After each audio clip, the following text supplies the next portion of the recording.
We're going with something a little bit different this time.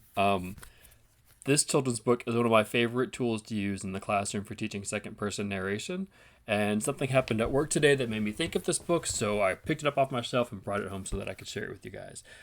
This is The Monster at the End of the Book, starring the lovable furry old Grover. And I will warn you, my Grover voice does sound a lot like Yoda. Hello, everybody. And yes, I taught high school and college. And yes, I read this book in Grover voice in the classroom because anything you can do to make class more fun is worth it, right? The monster at the end of this book. This is a very dull page. What is on the next page? What did that say? On the first page, what did that say? Did that say that there will be a monster at the end of this book? It did?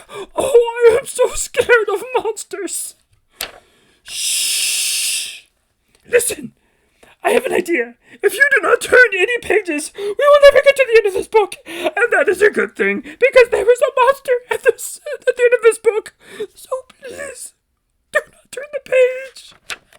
You turn the page!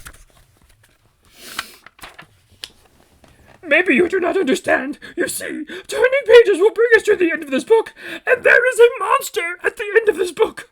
But this will stop you from turning pages. See, I am tying the pages together so that you cannot. You turned another page! You do not know what you are doing to me!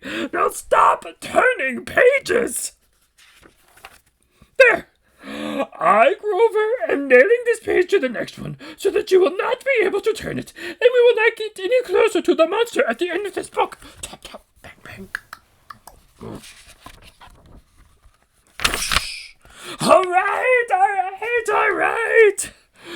Do you know that every time you turn another page, you not only get us closer to the monster at the end of this book, but you make a terrible mess? This will stop you from turning pages. A heavy, thick, solid, strong brick wall. I would just like to see you try to turn this page.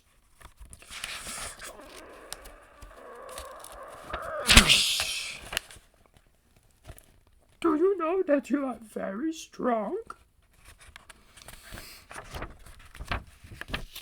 The next page is the end of this book, and there is a monster at the end of this book. Oh, I am so scared. Please do not turn the page. Please, please, please. Look at that. This is the end of the book, and the only one here is me. I lovable furry old Grover am the monster at the end of this book. And you were so scared. The end. I told you there was nothing to be afraid of. Oh, I am so embarrassed.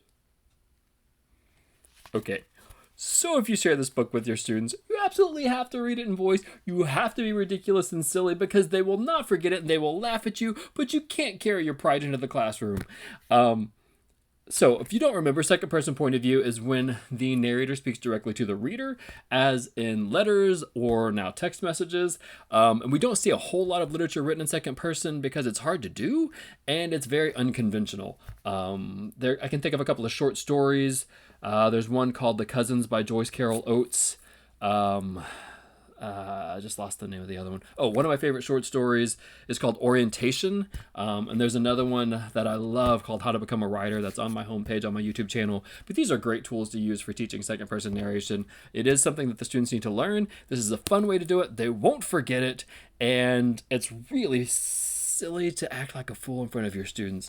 And I realized that my Grover went from Yoda to Doofenshmirtz a little bit, if you remember him. So anyways, have a great day. Love you dearly. Please check out the other things, like and subscribe. I've read Frankenstein. I've read 1984. I'm currently doing Wuthering Heights very slowly.